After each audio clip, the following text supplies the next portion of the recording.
안녕하세요, 이무기입니다. 네, 저도 보고 왔습니다. 요즘 난리죠. 보고 나서 감동 안 받고 이렇게 비판하면 토착외구 된다는 바로 그 영화 봉오동 전투에 대해서 오늘은 한번 이야기해 볼게요.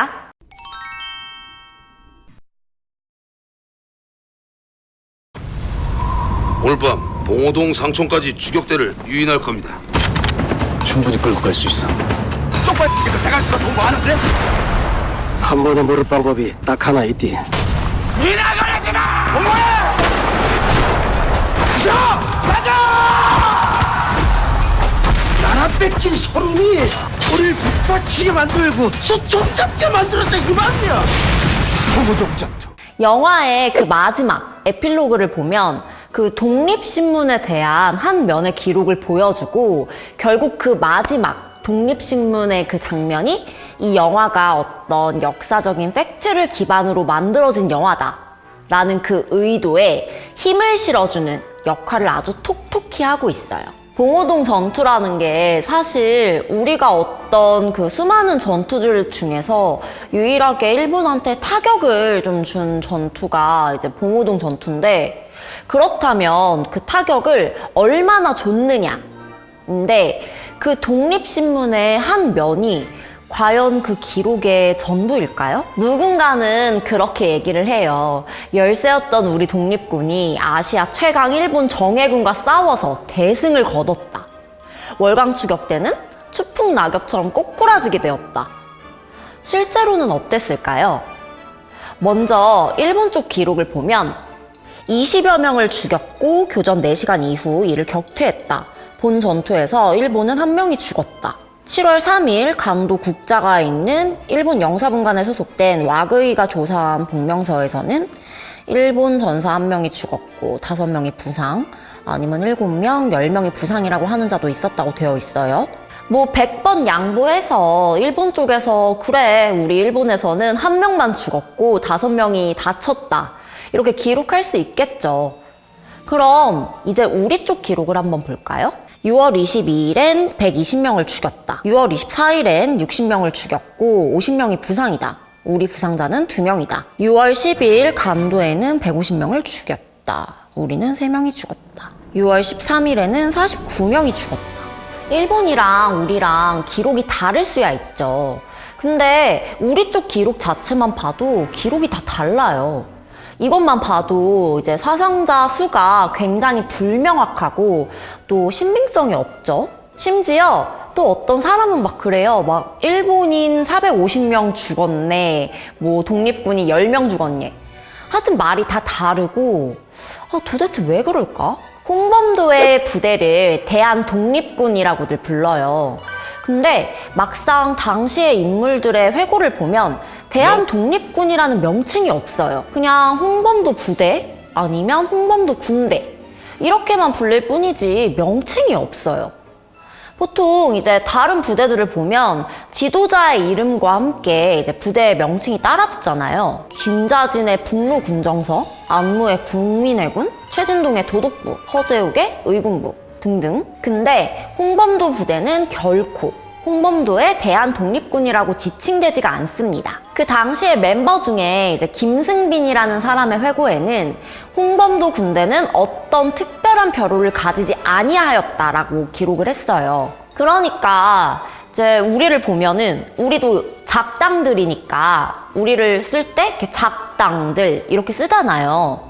홍범도도 자기네가 대한독립군이었으면 그렇게 썼어야 하는데 막상 홍범도 자신도 대한독립군이라고 언급한 적이 없어요. 홍범도의 부대가 명칭을 갖게 되는 건 이제 다른 부대와 통합했을 때 명칭을 갖게 돼요.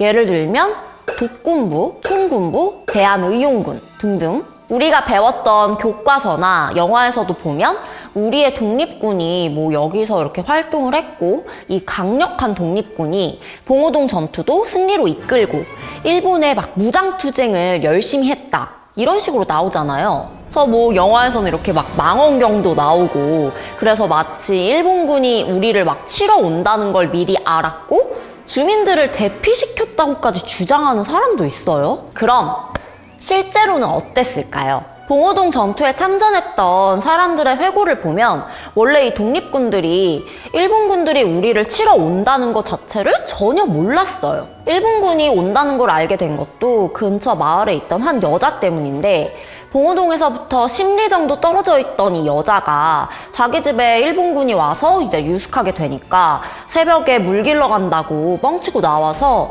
홍범도 부대까지 이제 막 뛰어와가지고 일본이 온다고 막 전했다고 해요. 막상 이 독립군들은 아무런 대책도 없었고 준비도 안 되어 있었고, 이 전투가 이기게 된 게 영화에서도 홍범도가 전술을 짠 게 일본군들을 이제 죽음의 골짜기로 유인하자, 골짜기를 따라서 이렇게 전진해 오는 일본군을 사격해서 이기게 된 건 맞아요. 그러니까 지리를 이용한 홍범도의 전술이 잘한 건 맞는데, 전투가 시작하니까 운 좋게 안개도 짙게 끼고 소나기도 내리고 이렇게 해서 기후가 도와준 것도 있고, 영화도 보면 막 마지막에 이장하가 다리 잘리고 아 이제 끝났구나, 이제 죽었구나 이렇게 싶을 때 갑자기 그 산골짜기 위에 매복해 있던 독립군들이 막 나오잖아요. 막 이쪽은 국민의군, 이쪽은 도독부 등등 해서 막 이렇게, 그러니까 누군가는 또 그래요. 각자의 눈과 손과 발이 되어 주었다. 마치 단결력으로 이긴 것처럼요. 그럼 실제로 그랬을까요? 이때 홍범도가 영화에서처럼 봉우리에 이렇게 다들 매복해라 이렇게 명령을 했는데, 실제로는 그 중에 몇몇 사람들은 우리는 당신의 쫄따구 아니고 다른 데 쫄따구니까 당신 말 안 들어 하고, 그래서 지들이 하고 싶은 대로 하다가 다 죽었어요, 결국에. 우리는 영화에서처럼 이렇게 딱 정형화된 독립군이 있다고 생각을 하지만 실제로는 그런 게 없었다는 거죠. 마지막으로, 그럼 그 조선의 애국자, 위대한 독립군이라는 이 홍범도에 대해서 아시나요?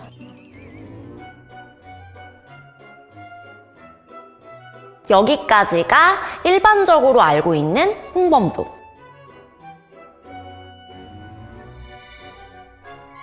홍범도는 결국 소련에 남았고 말년엔 소련에서 연금 받고 살다가 죽었어요. 그럼 과연 이 홍범도는 어느 나라 국가 건설의 공헌자일까요? 사회주의 국가 소련 건설에 참여한 사람이에요. 한국 국가 건설에 참여한 게 아니라 사회주의 소련 국가 건설에 몸담은 사람이에요. 이 사람을 러시아에서 칭송을 하면은 하지, 자기네 국가 건설한 사람인데 왜 한국에서 칭송을 하나요, 계속?